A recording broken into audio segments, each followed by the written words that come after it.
What is a project or idea that changed your mindset? And then the second part of that is, when did experimenting pay off? Well, a project or idea that changed my mindset. The first thing that comes to mind is one of the songs that I produced called Never Second Guessed It. And this was a song that I wrote and produced for my brother and sister-in-law's wedding. And I released it on their wedding day. Played it. That was kind of my gift to them, was playing that song at their reception after their wedding ceremony.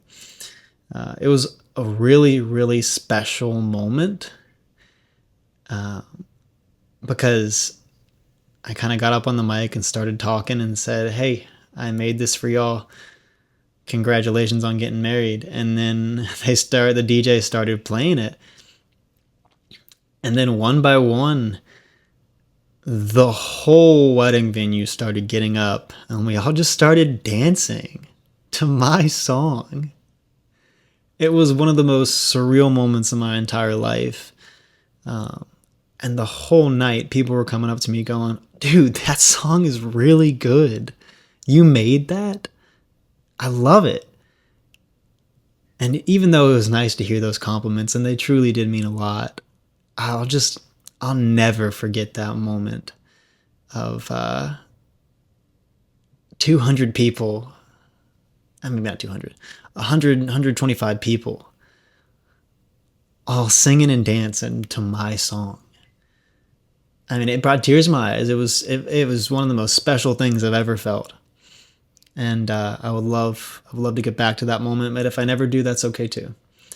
Making that song was so fun. I think that's some of the best lyrics I've ever written.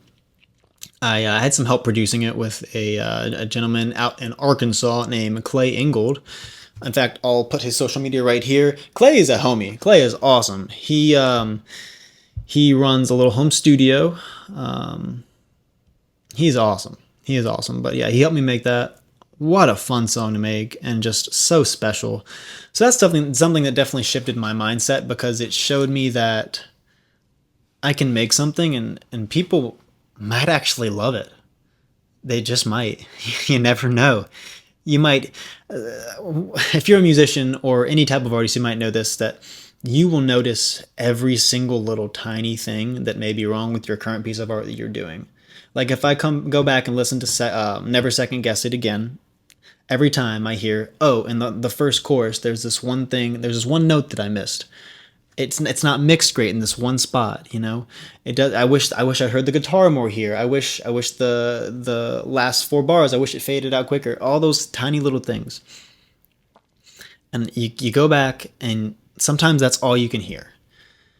And you just self-critique to death, and it's so frustrating. It's so infuriating.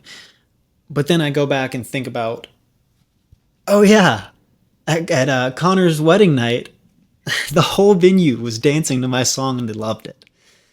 So it's a good way to ground yourself and realize it doesn't have to be perfect. Just make it exist, and people might just love it. And if they don't, that's okay, because you learned how to get better and you did something and you released it. So that's kind of how that shifted, changed, worked through my mindset. Now, when experimenting paid off, another song that I created short after, Back to That Moment. It was another one I made with Clay. And I was sitting there working on the song, and I spent about 4 or 5 hours working on this song one day. And I was working on the hook. I completely reframed the verse, the pre-chorus, and the hook.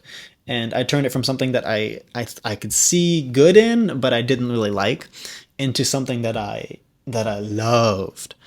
And if I think back to another song called Just When You Think You're Okay, I remember making a vocal chop on that one, which is kind of like in, I like me better when I'm with you.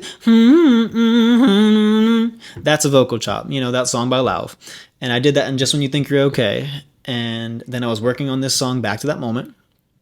And I was like, oh, this needs a vocal chop that's going to carry the melody. It's going to be the main melody instead of a counter melody. And that was kind of just, it felt very experimental because I didn't know where the song was at all 3 hours before that. But then I completely remade it into something that I loved.